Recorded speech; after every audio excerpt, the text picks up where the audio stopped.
I'm joined by Mark Ellwood in New York. He's a contributing editor at Conde Nast Traveler. Thank you for joining us. Pleasure.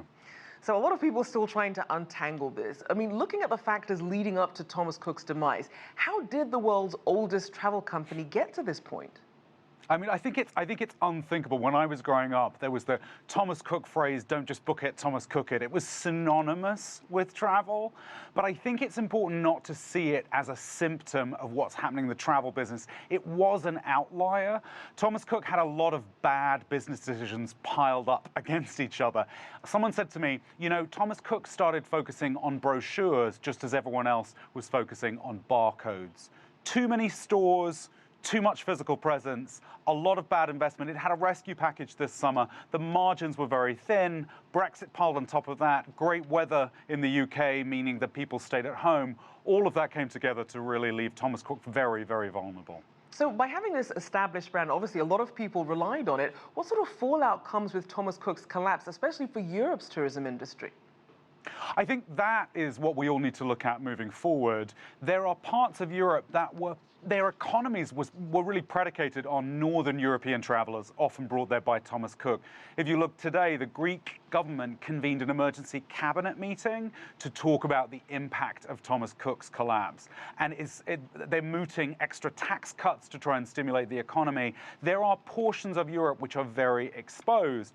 I suspect it will mean they will pivot and look to newer markets like China to fill the hotel rooms. They're not going to leave them empty, but short term, it's going to be very difficult. And certainly a nightmare for travelers. I mean, we saw that Sky News is reporting that some people are actually being kicked out of their hotels because Thomas Cook hasn't paid the vendors. Now, the UK's Civil Aviation Authority says it could take about 2 weeks to get a traveller back home. How does a company go about repatriating travellers to their final destinations in a situation like this? Well, this is the government stepping in. It's not even the company. I think we should be very thankful that there was a little bit of warning and the government did plan ahead. They've chartered planes. There's a website, which is thomascook.caa.co.uk, where travelers can check what are the plans for them.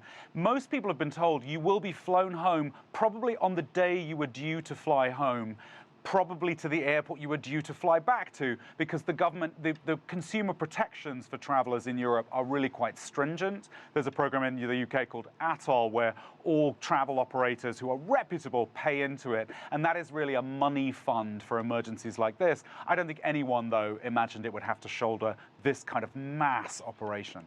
So do we know what sort of compensation or recourse is available for those affected by Thomas Cook's collapse? That's a great question. I think I would always say to people two things. The government in the UK is saying, go to that website, check out everything, keep receipts, and we will tell you after the fact what will be covered. What I would always encourage people to do is, if you're put in this position where you might have to pay for an extra hotel room or even hire a car to get home from an unlikely airport, keep receipts. If you've paid for your travel using a credit card, a lot of the time there will be built-in travel insurance that you can probably claim those receipts against if for some reason the governmental program like Atoll doesn't cover them. Now, you mentioned that Thomas Cook is an outlier, but so how much of a wake-up call is this for other travel agencies, really to adapt to some of the new realities of how consumers book travel? That's such a great question. I think rather than a wake-up call, it's a reminder that maybe Thomas Cook didn't set the alarm. Its biggest rival, TUI, which is another package holiday operator, could see that the margins were quite thin on its conventional business, and it started buying hotels that it operated at higher price points.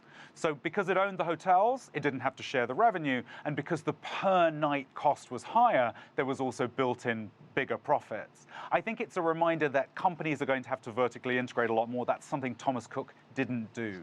And just quickly, we know there were some rumours about whether or not UK ministers were supportive enough when it came to a bailout from a number of countries that were interested. What do we know about that?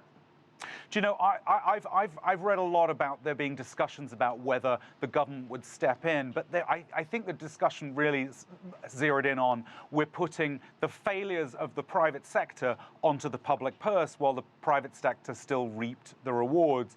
And I think the problem that Thomas Cook had an enormous bailout from Fosun in the summer already, and it hadn't seemed to make much of a difference, made it feel a bit like it was going to be throwing good money after bad. All right, thank you so much. Great conversation there. Mark Ellwood, Pleasure. Thank you. contributing editor at Conde Nast Traveler.